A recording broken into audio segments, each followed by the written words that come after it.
Shalom, jemaat yang dikasihi oleh Tuhan dan para pemirsa. Saya berharap kita semua dalam keadaan yang baik-baik, tetap antusias, tetap semangat memasuki dari masa new normal ini. Nah, hari ini saya mau berbagi firman Tuhan melalui pesan pastoral yang saya berikan tema beriman berarti mempercayai janji-janji Allah. Terambil dari Roma 8 ayat yang ke-17. Dan jika kita adalah anak, maka kita juga adalah ahli waris.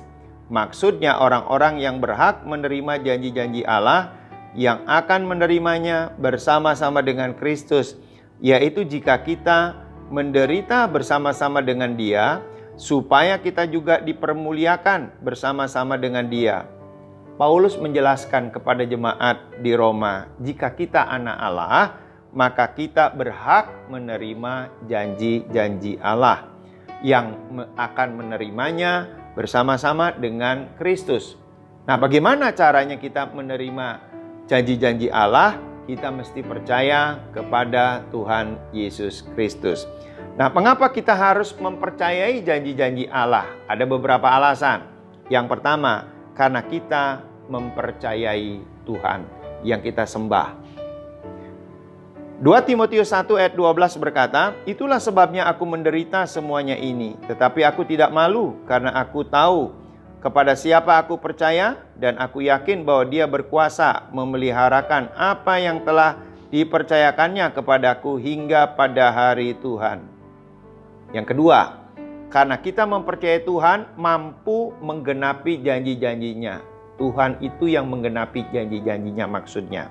2 Korintus 1 ayat 20, sebab Kristus adalah ya bagi semua janji Allah. Itulah sebabnya oleh Dia kita mengatakan amin untuk memuliakan Allah. Bapak Ibu, keadaan ini sering kita hadapi atau kita alami pada waktu kita ibadah. Ketika hamba Tuhan menyampaikan firman Tuhan, kemudian kita mengatakan amin. Apa tujuannya? Tujuannya adalah saya percaya kepada Tuhan. Saya percaya kepada janji-janjinya. Tuhan akan merealisasikan janji itu kepada saya. Makanya kenapa setiap jemaat Tuhan, kalau ada hamba Tuhan menyampaikan firman Tuhan, kita katakan amin. Firman Tuhan yang disampaikan oleh hambanya ini. Yang ketiga, karena kita percaya Tuhan mampu melakukan apa saja yang Tuhan kehendaki Dia mampu melakukan. Di dalam Yeremia 32 ayat 27, sesungguhnya akulah Tuhan, Allah segala makhluk. Adakah sesuatu apapun yang mustahil untukku? Ayat ini berbicara bahwa Tuhan itu sanggup melakukan apa saja. Apa yang kita hadapi hari-hari ini? Krisis apa yang kita hadapi hari-hari ini? Krisis ekonomi, keuangan, krisis keluarga, krisis kesehatan, krisis sosial. Mari kita percayakan kepada Tuhan Yesus. Dia mampu melakukan segala sesuatu jika Ia berkenan untuk melakukannya.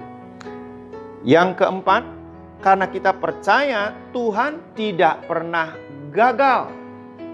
1 Raja-Raja 8 ayat yang ke-56. Terpujilah Tuhan yang memberikan tempat perhentian kepada umatnya Israel, tepat seperti yang difirmankannya. Dari segala yang baik yang telah dijanjikannya dengan perantaraan Musa, hambanya, tidak ada satupun yang tidak dipenuhi. Orang yang beriman, orang yang percaya kepada janji Allah. Dan kalau kita percaya kepada janji Allah, artinya kita percaya kepada Tuhan yang tidak pernah gagal. Itu kita percayai. Sungguh-sungguh itu pegang baik-baik.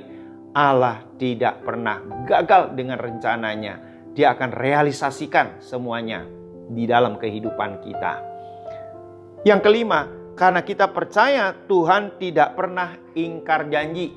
Kalau Dia sudah berjanji di dalam firman-Nya, maka Dia tidak pernah ingkar janji. Bilangan 23 ayat 19, Allah bukanlah manusia sehingga Ia berdusta, bukan anak manusia sehingga Ia menyesal. Masakan Ia berfirman dan tidak melakukannya, atau berbicara dan tidak menepatinya. Bapak Ibu, inilah alasan mengapa kita mesti percaya kepada janji-janji Allah. Orang yang beriman adalah orang yang mempercayai janji-janji Allah.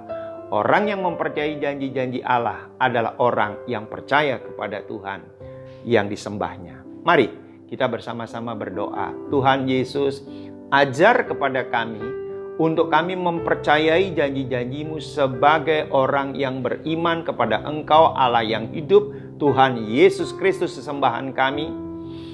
Ajar kepada kami, berikan kami kekuatan ya Tuhan, menghadapi segala situasi di masa new normal ini Tuhan.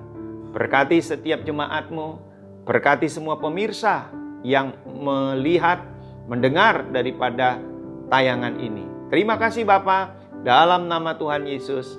Amin.